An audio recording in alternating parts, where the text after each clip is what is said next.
How do you feel about Limpopo getting an increase in the results? We're very, very excited. You saw that, hey, to the class of 2025, there were many, but it was hectic. And one of the things that is making me happy is that we have increased the percentage. And when we say, as Limpopo, we are on the rise, that's what we are referring to. But also, we saw new kids on the block, Chikeva. You saw we have got a learner that is in the top 3 of national. That is the first time that we bring that school at a national stage. You have got learners from Toyando. Those are that is the first time we bring those learners to the national stage. We are excited that we were consistent with Tutulwana and Riboni. But at the same time, it shows you that the village schools now, they are at an equal par with the town schools. And that is what is making us that education is changing in Limpopo. We are excited. Leading into the final examination, right? I was following the Limpopo education system altogether.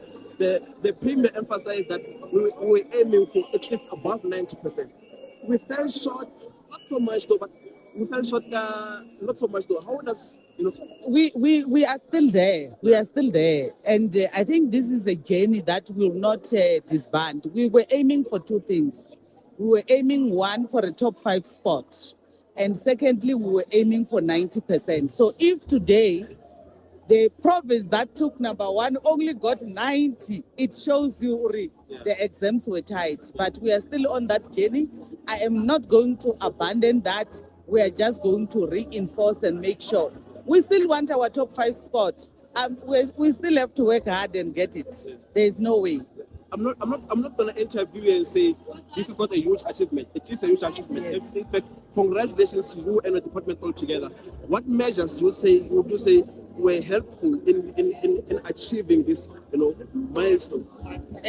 Yes, indeed. I think the support of the SGBs in the planning process for the winter schools, for the classes, Saturday classes, the resilience and the principals were working very, very hard.